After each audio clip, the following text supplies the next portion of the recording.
ఈ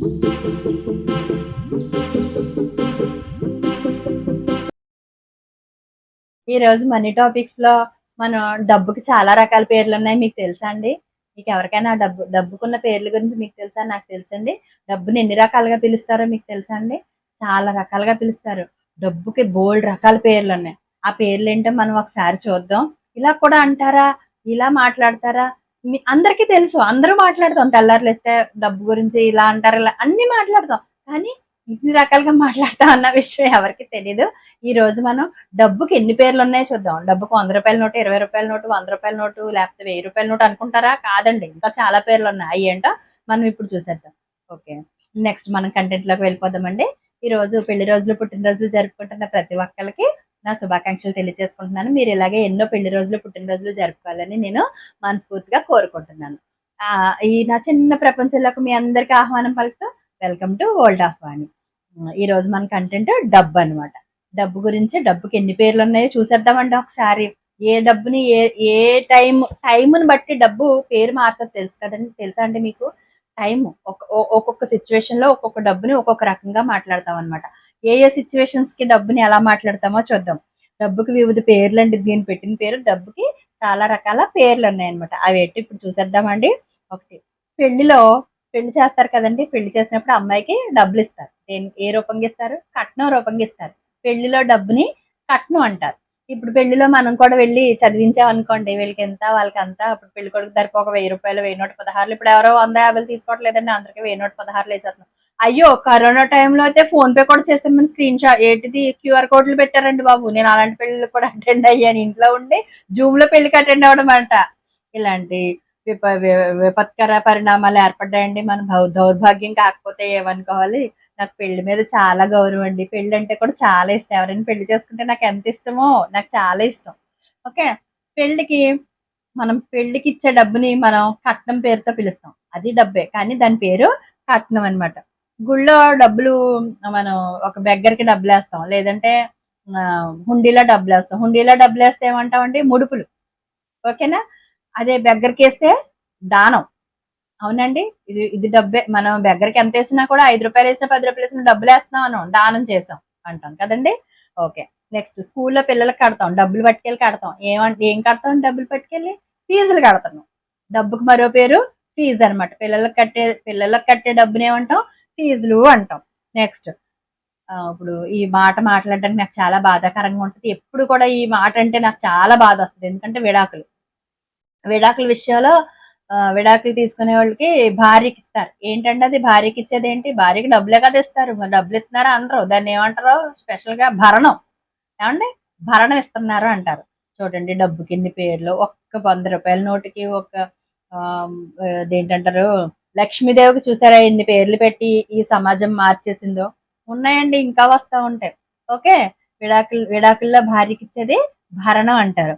నెక్స్ట్, కోర్టులో ఏదైనా తప్పు చేస్తే నుంచోబెడతారు కదా. నుంచోబెట్టినప్పుడు నీకు 1,00,000 రూపాయలు జరిమానా వేస్తున్నాను అంటారు కదండి. లేకపోతే 5,000, 10,000, లేకపోతే 100 రూపాయలు జరిమానా. కోర్టులో ఆ జరిమానా అంటే జరిమానా రూపంగా ఇస్తామా? కాదు, మనం డబ్బుల రూపంగానే ఇస్తాం. కానీ దాన్ని ఏమంటారండి? జరిమానా అంటాం. ఓకేనా? కిడ్నాప్ చేస్తారండి. ఇది కూడా చాలా సిల్లీగా ఉంటది. కిడ్నాప్ చేస్తారు. దీన్ని కిడ్నాప్ చేసిన వాళ్ళు మనీ డిమాండ్ చేస్తారు కదా. మీరు ఇంత పట్టుకొస్తే, మీరు సినిమాలో చూస్తాం కదండి, కిడ్నాపర్స్ చూస్తాం. మీరు ఇంత డబ్బులు ఇస్తే మీకు మీ మనిషిని మీకు ఇస్తాం అంటారు కదా. కిడ్నాపర్లు ఏమంటామండి? దాన్ని విమోచన క్రయ ద్రవం. విమోచన క్రయ ద్రవం కాదండి, అది కూడా డబ్బేనండి. డబ్బు ఇస్తేనాడు ఇస్తాడనే విషయం తెలుసు కూడా. దాన్ని తెలుగులో అంటారు.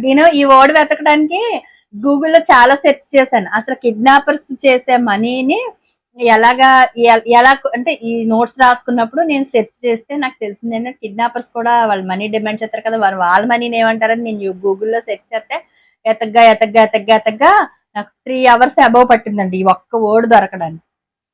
ఓకే, ఇది ఏమంటారంటే విమోచన క్రయద్రవం అంటారటండి. అది నాకు కూడా తెలియదు, నేను గూగుల్లో సెర్చ్ చేస్తే తెలిసిందనమాట. నెక్స్ట్, పిల్లలకి ఫుడ్ పెడతాం కదండి. పిల్లలకి ఫుడ్ పెట్టిన దాన్ని ఏమంటాం? భత్యం అంటాం. జీతభత్యాలు తెలుసా అండి? జీతం భత్యం కదండి. జీతం ఎవరికి ఇస్తామంటే ఉద్యోగస్తులకి ఇస్తాం. కాబట్టి జీతభత్యాల్లో భత్యం పిల్లలకు పెడతారనమాట. గవర్నమెంట్ ఎంప్లాయీస్ గవర్నమెంట్ ఎంప్లాయీసే కాదు, వ్యాపారస్తులు కూడా చేసేదే. వ్యాపారస్తులు వ్యాపారం చేయాలంటే గవర్నమెంట్ కి కొంచెం డబ్బు చెల్లించాల్సి ఉంటుంది. ఒక వస్తువు మనం కొనుక్కున్నాం అంటే ఇప్పుడు జిఎస్టి, దాన్నే ట్యాక్స్ రూపంలో చెల్లిద్దాం. కానీ మనం ఇచ్చేది డబ్బులే, కానీ దానికి మరో పేరు ట్యాక్స్. గవర్నమెంట్ వాళ్ళు వేసేది ఇన్కమ్ ట్యాక్స్. ట్యాక్స్ అని మనం సంపాదించుకునే మన రక్త మాంసాలు దారపోసి ఎంతో వ్యయ ప్రయాసల కోర్చి మనం సంపాదించుకుంటే దానికి గవర్నమెంట్ కి ట్యాక్స్ కట్టాలి. ఇది ఒక పెద్ద విచిత్రం, నాకు అర్థం కాదు. ఓకేనా, దీన్ని మనం ట్యాక్స్ రూపంలో చూస్తాం. ఇప్పుడు మనం ఇల్లు కట్టుకోవాలనుకున్నప్పుడు బ్యాంక్ నుంచి కొంచెం డబ్బులు తెచ్చుకుంటాం, వాడికి అప్లై చేస్తాం. దేనికి అప్లై చేస్తామంటే లోన్. దాన్ని ఏమంటాం? లోన్ అంటాం. కానీ లోన్ ఇస్తాడు, లోన్ ఎలా ఇస్తాడు? మనకు డబ్బుల రూపంగానే ఇస్తాడు. కాబట్టి డబ్బుకి చూసారంటే ఎన్ని పేర్లు ఉన్నాయి. అబ్బా, నాకు కూడా అన్ని పేర్లు ఉంటే ఎంత బాగున్నావు కదా. కాబట్టి డబ్బుని ఎప్పుడు కూడా ఇలాగే చూస్తారనమాట. నెక్స్ట్ ఒక సంస్థ ఉందనుకోండి. ఒక సంస్థ ఉంటే ఒక సంస్థలో పనిచేస్తాడు కదా. పనిచేసినప్పుడు ఇప్పుడు ఎంప్లాయీస్ గురించే మాట్లాడుకున్నాం. ప్రైవేట్ అవనివ్వండి, గవర్నమెంట్ అవనివ్వండి, వ్యాపారస్తులు కూడా వాళ్ళ షాపుల్లో పనులు చేసే వాళ్ళు పెట్టుకుంటారు కదా. వాళ్ళకి ఏమి ఇస్తారండి? జీతం ఇస్తారు. వాళ్ళు ఇచ్చేది ఎంత ఇస్తారు? ఒక 5,000 ఇచ్చినా, 10,000 ఇచ్చినా, 25,000 ఇచ్చినా, 50,000 ఇచ్చినా డబ్బు రూపంగా ఇస్తారు. కానీ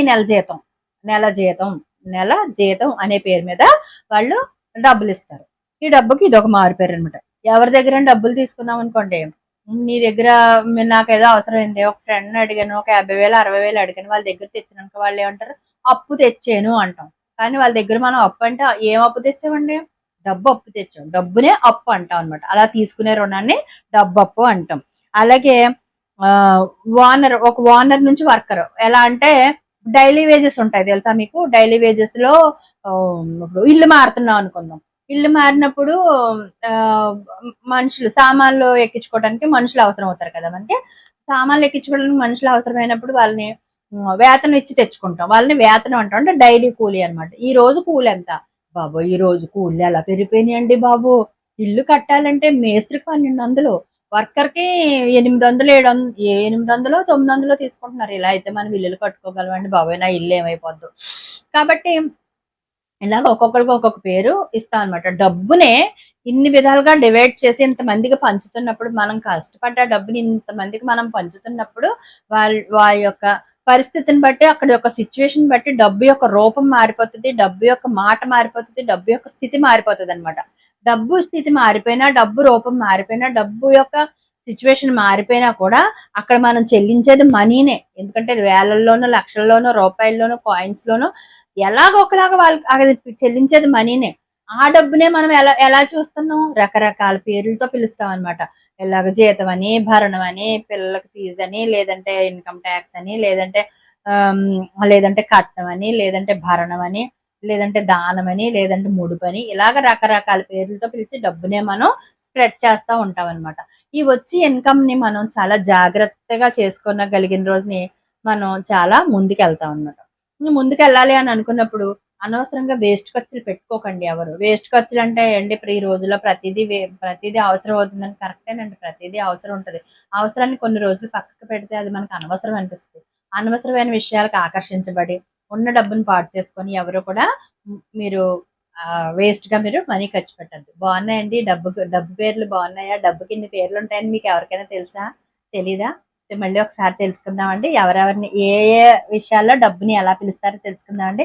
ఒకటి, పెళ్లిలో కట్నం అంటారు, గుడిలో దానం అంటారు, స్కూల్లో ఫీజు అంటారు, విడాకుల్లో భరణం అంటారు, కోర్టులో జరిమానా అంటారు, కిడ్నాపర్ల కింద చెప్పాను కదా విమోచన క్రియద్రవం అంటారు, క్రయద్రవం అంటారు, పిల్లలకి ఇచ్చేది భత్యం అంటారు, మనం గవర్నమెంట్ కి చెల్లించేది ట్యాక్స్ అంటారు, బ్యాంకు నుంచి తెచ్చుకున్నప్పుడు రుణం అంటారు, సంస్థ నుంచి కార్మికుడికి ఇచ్చేది ఏమంటారు?